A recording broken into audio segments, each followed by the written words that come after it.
Hey, what's going on? It's Tripp from trippadvice.com. And as you see here, I have a special guest. His name is Derek Cajun, and he is the lead instructor over at Love Systems.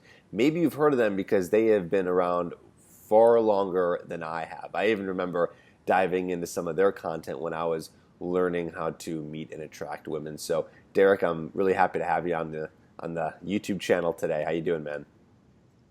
Good, man. Thanks for having me. Yeah, I appreciate you setting this up. Yeah, for sure, for sure. So, there's probably a lot of guys out there who don't really know your background or where you came from. So maybe give us a couple minute spiel in terms of how you became a dating coach and how you got your life handled in terms of dating and women and things like that. Like, did you have struggles when you were first learning this stuff, or were you more of a natural? What's your story?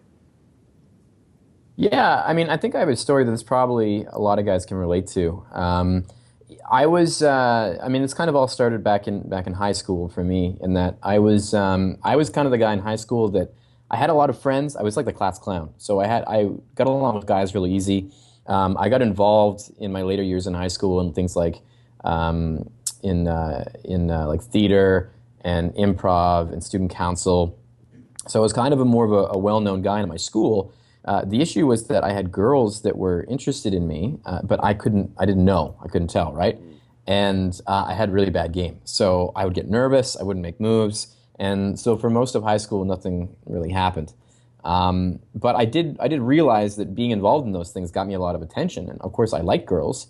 So when I got into university, I kind of repeated the same thing. I realized, okay, if I get involved in these things like theater and improv and school elections and things like that, I'm gonna get people that are interested in me, or at least they'll see me, and that's the trick right there.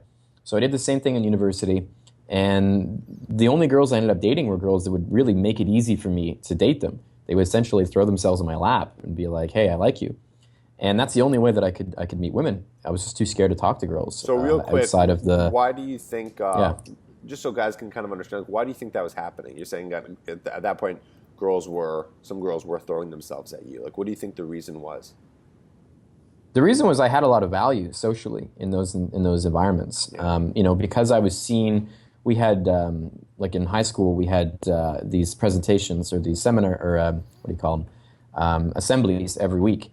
And during those assemblies, when I was in student council, I had skits that I would do. So I was essentially like in charge of like the Saturday Night Live aspect of our assemblies. So I was known as like the funny guy in our school, and I got voted most likely to appear on Saturday Night Live and all this sort of stuff. So that's why girls would throw themselves at me, because they're like, "Hey, he's the really funny guy that's friends with everyone." So I was a popular guy. So that's the reason why I think they did it. That was the attraction where that came from. I wasn't a traditionally good-looking guy. I was probably pretty average. I was short, so it's not like they were really interested in based on my looks. But it was that social value is what they were attracted to, and that's the one part of the equation I did have figured out. But obviously, it's not that useful when you have none of the rest of the equation figured out. So when I got into university, I did the same thing, had the same results. Then I moved to Toronto after university. Toronto's the big city in Canada, and for the first time in my life, I realized, oh no, I can't just go join student council of Toronto. That doesn't really exist. And even if I was acting, I'd have to be a pretty well-respected actor to get anywhere near the level of attention I was getting in high school and university. So I realized that those things I relied on before weren't going to work. So for the first time in my life, I sort of realized, oh shit, I have to just go out and talk to people. And so that's what I did. I'm from the east coast of Canada. We're pretty heavy drinkers. So for me, the solution was to get really drunk and just basically grind up on girls, on the dance floor and shit. Yeah, that's a solution for and a that was lot my, of guys, who don't know what they're yeah, doing. I definitely did that as exactly. well. And yeah, exactly. I think most guys probably went through that phase, if not, they're still in the phase. And it's a viable solution. It gets results. They're few and far between. I'd probably end up meeting a girl and going home with her, let's say once every couple months. But that was a hell of a lot more than I was getting before. So to me, I thought I had great game. I was like, this is the best. I'm a Mac Daddy here. Getting with like 2 girls a year. This is amazing. And so after that, though, what happened was I was at a friend's house who had just read the game. The game was released in 2005, so this would have been late 2005. And he recommended it to me. He said, "Oh, I just read this book written by Neil Strauss. He's a writer for Rolling Stone magazine. Goes over how to pick up girls. It's great. It's a great story." So I borrowed it from him, and then that night read the whole thing. Stayed up all night and read it. And I was mad when I read it because I was thinking, man, I'm an actor. Like I wanted to be an actor anyway. And here's this guy that they're using lines on girls, and it's working, presumably. And to me, that pissed me off because I'm thinking if anyone's going to use lines and attract girls, it's going to be me because I'm an actor. I can use these lines like nobody's business. So I went out the next night with the intent on using a lot of this content that I'd read in the game and knowing that it would work. Because I was thinking, man, if these guys did it, these ugly Elmer Fudd-looking dude and these guys that can't act, if they can do it, then I can do it. And so I went out and I did okay. Like I ended up attracting or picking up this like 35-year-old. I was like 22, so it was kind of weird, but it worked. I got a taste of it working anyway. And so after that, I just started jumping into it. I started going out like 4 nights a week. Literally every single night I could go out. I didn't know what to do. There wasn't a lot of content, at least that I knew about at that time, back in 2005. So I mostly just went out and practiced and wrote down what worked, what didn't work. And I got good by failing over and over and over again. And I often tell guys, like, look, you guys are having a huge benefit because you're learning all this stuff that it took me months of going out and failing in order to achieve. And a lot of slaps and drinks thrown in my face and everything else in order to do that, which, guys nowadays don't have to worry about, at least if they're taking my advice. So that's kind of how I got good. I think it took me 7 months before I got to a place in which I was pretty okay with girls. And at that point, what happened was I ended up running into a seminar that was being taught at one of the bars in Toronto by, at the time, the Mystery Method. And I ended up kind of not crashing it, but I noticed what they were doing. I ended up talking to these girls that one of the instructors was talking to, and he kind of noticed what I was doing and said, "Wow, you're really good. Why don't you come talk to me later on, have a beer with me and these other instructors?" And I did, and they invited me to help out at the next seminar that was happening in San Francisco 2 weeks later. So I went to help them out, and that's kind of how I got into the company. Just kind of ran into these guys at a bar. Interesting. And what year was that? 2006. Okay, so 10 years ago. Yeah. Wow, interesting. It's a while ago. Yeah. Old man Cajun right here, yeah. Have you noticed anything in terms of the types of guys who you work with, like your clients? Like, have you noticed anything like different between when they came to you in 2006, 2007, as opposed to maybe now? Like, I don't know, I'm just curious, like if you've seen any difference or if it's been relatively the same in terms of like what guys are looking for, or their problems, or what their motives are, things like that. Has there been any difference between now and then? Yeah, I mean, the main difference, guys 10 years ago and guys coming today, the biggest difference would be the guys 10 years ago, 99% of them came from the game. And because of that, they came in with this idea that they already knew what pickup looked like. And a lot of them thought that what that looked like was like black fingernail polish and eyeliner and Magic Dr. tricks. Seuss hats and shit. Yeah. Yeah, and magic tricks. So there was, back in those days, it was a big effort to basically convince these guys that you're not all magicians. You can't do that shit. So nowadays, you don't really get that, which is good. So I think a lot of guys come into this a lot more open and a lot more willing to sort of let us teach them what exactly attraction and picking up is, as opposed to what their preconceived notion of it is. Yeah. So in that way, it's gotten better. But yeah, I don't know if that answers the question. No, for sure.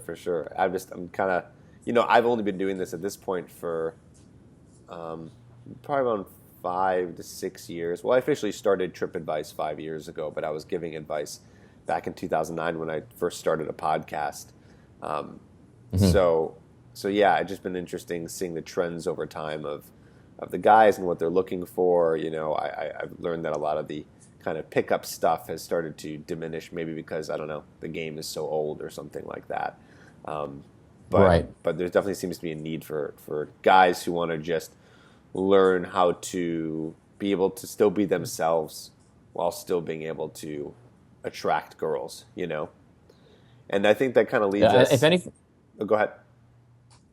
I was going to say, if anything, I think it's needed now more than it was needed back then. I think there's a real issue in today's culture with men and this their idea of masculinity, and what exactly that looks like when it comes to how they talk to women. And I think, yeah, now more than ever, that's something that guys need to learn. Yeah. Why do you say that? I just think with the current culture, I think a lot of guys are scared more than ever to show, let's say, their intent or to show their interest with a girl for Mm-hmm. fear of, being labeled a misogynist or being labeled, creepy, or that they're doing something that's seen as wrong or like rapey or something. Like it's so easy to point that finger now, and it happens so often that I think a lot of guys they're just kind of like, man, fuck this shit. I don't even want to touch that with a 10-foot pole. Yeah. And so I think a lot of guys have given up in a lot of ways on the more traditional approach to attracting women. Yeah, absolutely. Absolutely.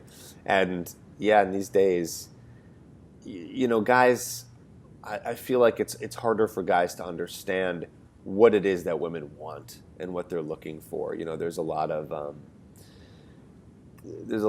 I don't know, contradictory things that are being said in terms of a woman's needs and wants and desires. But what I'm trying to do, and I'm sure you're trying to do the same thing, is really get in touch with more of the primal desires that a woman wants, because I think those are the things that aren't going anywhere. Um, Yeah, i.e., and wanting a very masculine man, and being able to tap into those traits.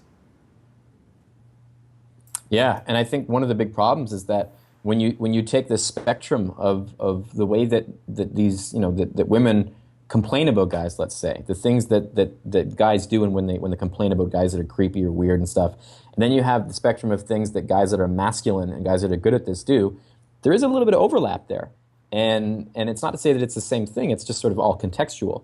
But when guys see this and they hear this advice, sometimes they think, wait a sec, I should be forward? You mean I should make moves like that? Isn't that what girls talk about creepy guys do? And it's kind of like, yeah, some of them do that. But contextually, it's very different if you're coming at this from a masculine sort of confident point of view and like a creepy sort of weird point of view. So Yeah, I yeah, think that's the problem, is that a lot of guys just have this black and white version of what they can and can't do. right. And when you filter everything through that, it makes this really troublesome. Yeah, totally. I actually, there's something I've been thinking about recently that maybe I'll make a YouTube video on separately, but I'll just say it now. I kind of labeled it as the flower dilemma.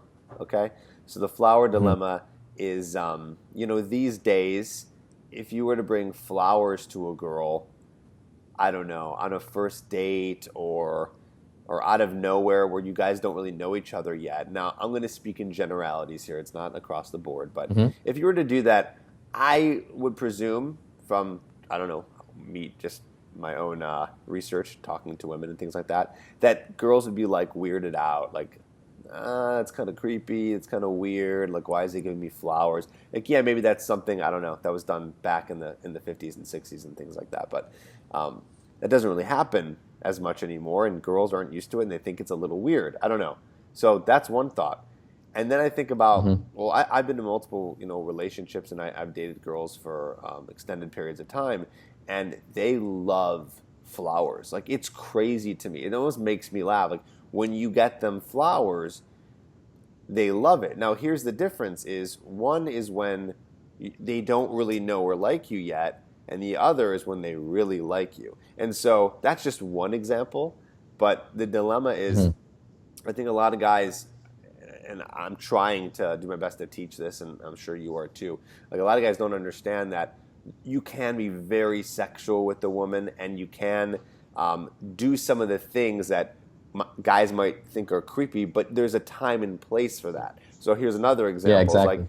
a girl walks down the street. You can't be like, yo, girl, wow, look at that ass. You're so sexy. She'd be like, oh, creep, like Yeah. get this guy away from me. But if you say that to a girl you're dating, she's gonna love it. She's gonna Yeah. love it because Yeah. she feels desired and loved, and those are nice things to say to a girl, because you're just reaffirming to the girl you're dating how attracted you are to her, and it's just Hmm. total opposite reactions that you're gonna get. So I think it's helpful for guys to understand that you need to know where you're at in interaction with a girl in terms of being able to properly I don't know, use a technique or say a thing or say a move to be able to attract her. Does that make sense? Yeah, no, it makes perfect sense. Yeah, it's all contextual, and yeah, no, I agree completely. Yeah, totally. So, what are some of your tips in terms of, because I get this question a lot.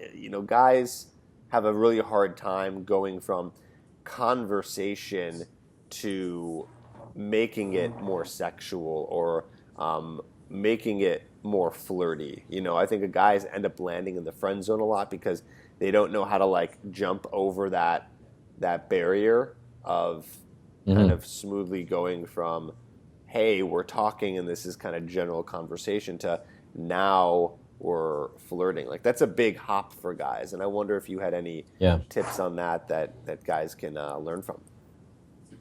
Yeah, I mean, the big problem with that is that a lot of guys are scared to make a move. So they're coming into a conversation thinking, okay, I need to get her to like me. Now, best way I can get her to like me is to come in under the radar, come in as her friend, come in talking about things we got in common, maybe say a funny joke, get her laughing. And then when she least expects it, I'm going to go for the move. And a lot of guys take that approach to it. They think that if they, and they're shooting themselves in the foot when they do that. Yeah. What guys don't realize is that you can actually make a move and communicate your intent from the very beginning, and it doesn't screw up the interaction, right? Obviously, if you come right up to a girl and been like, yo, baby, you're hot as shit, come here, and they try to make out with her and shit, there's certain situations that may work, but more often than not, that's not going to work. There does need to be, some elements of a trust and comfort and stuff there. But what a lot of guys don't realize is that you can actually make those, not maybe those moves that big, but smaller moves quite early. Like one thing that I tell guys is ask them if they got a boyfriend.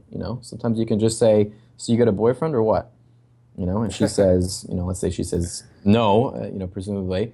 You say, really, why not? And then maybe go from there. But just even saying something like that, asking her if she has a boyfriend, I like how you said without it trying too. to hide it.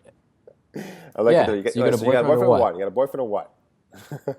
Yeah, yeah. It's kind of like, look, it's obvious I'm hitting on you. Let's get the shit out of the way that's going to stop this from Totally. happening. Yeah, yeah. I like it. And yeah, and that's the thing. You have to be honest with your intentions. You know what's creepy? Creepy is a guy that tries to hide his intentions, because that's literally what creepy is to a girl. A guy that wants something and is trying to get it, but isn't communicating upfront about what that is.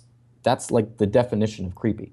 So a lot of guys, this is why nice guys are always complaining about how, oh, the girls always date like assholes and bad guy, bad boys or whatever. It's because those guys are honest with their intentions, and it's the nice guys that are creepy because they're the ones that are hiding those intentions and acting as if they're their friend. And then one day they make a move and the girl pushes them away, like, whoa, whoa, what are you doing? And they're like, ah, what a fucking bitch! I've just been being her friend for weeks now. Why, as if they owe her something.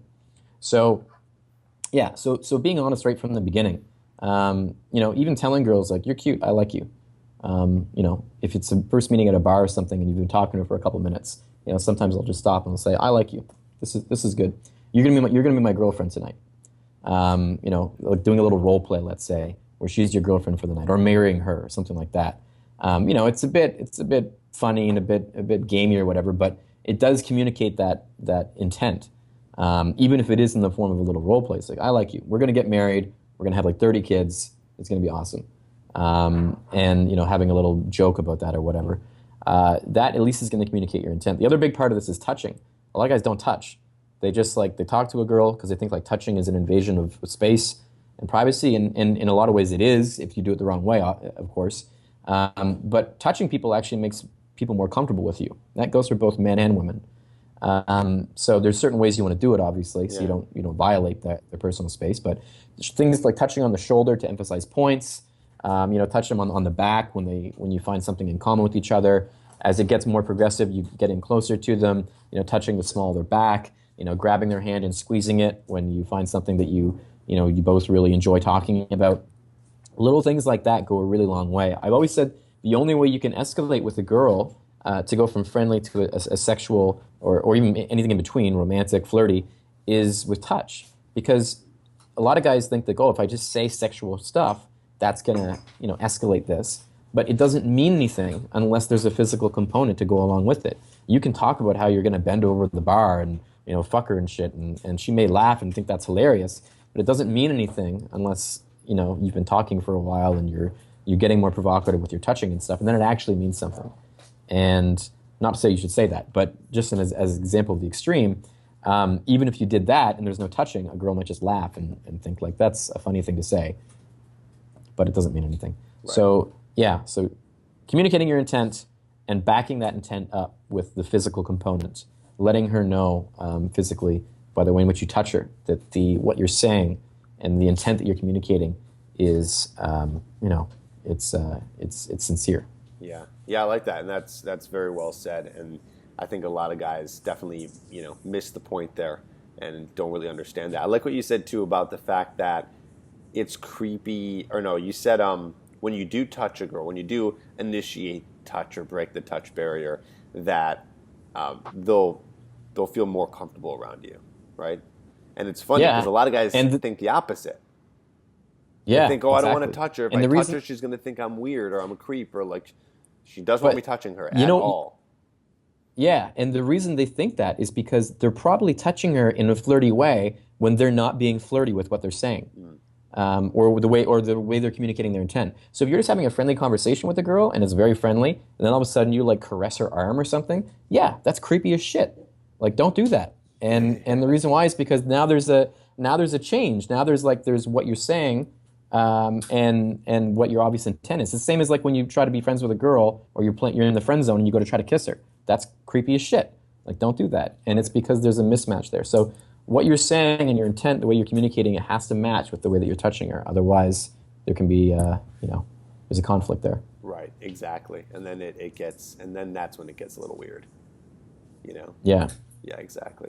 Cool. So, just to wrap up, what do you think, after all this information you gave, like what can a guy do right now to start implementing this? I know a lot of guys, they will watch video after video after video, and they just kind of get entertained, but they don't really do much with it. And I'm always trying to get guys as much results as possible. So from the stuff we said, all right, like what's one thing they can do?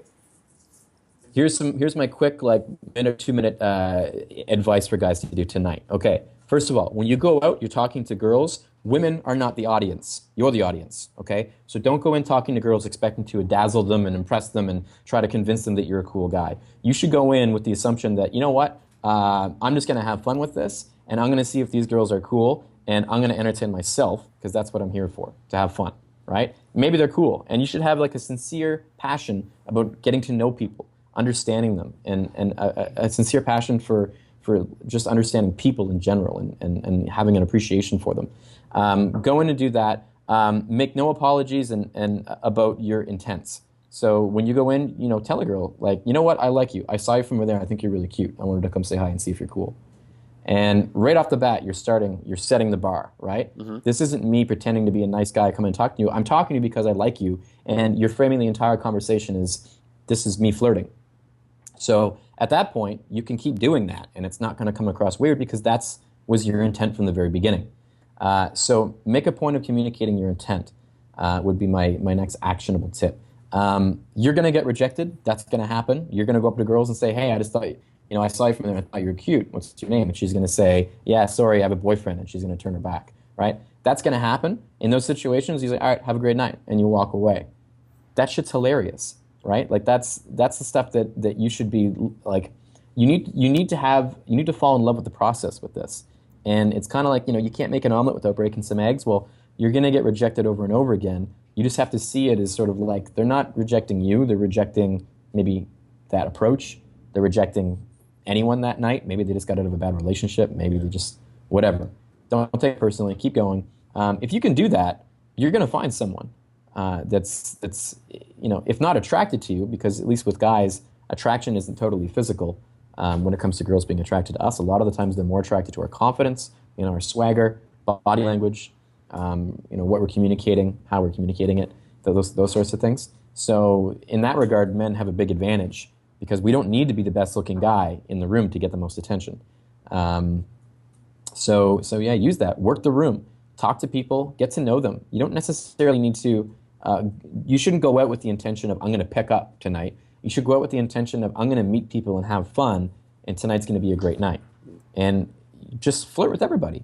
Not like blatantly and like with a big group of girls flirting with everybody, but be that charming, sociable guy that's easy to talk to, that's just having fun, marching to the beat of his own drum, and doesn't get too hung up on things. And even if the conversation is going awkward, a lot of guys say like, "Oh, what do I do when I run out of shit to say?" Uh, Running out of stuff to say doesn't make a conversation awkward. Running out of things to say and then you feeling awkward about it makes the conversation awkward. So it's just about being in control of your emotion in any given moment. You can't think of something to say? Fuck it. Who cares? Stand there silently and look at her. Tell her it's her turn to talk. Just sort of smile and notice things about the room. Just enjoy the moment that you're in. And if you can do that and you can make a move and you have that physical component too, you're going to have a great night every single night you go out. Awesome. Awesome, dude. That was great. Well said. Great practical information. Guys, use this stuff. This is really good. And if you want to get more, Derek here has a YouTube channel, youtube.com/lovesystems. And you can also check out lovesystems.com to get more great content and just learn all kinds of stuff in terms of meeting and attracting women in a really authentic way. I really highly suggest that you check it out. So, Derek, man, thanks for coming on. Thanks for sharing this stuff. And hopefully we can do some more cool stuff in the future. Yeah, hopefully, man. Thanks for having me. Really appreciate this. Awesome.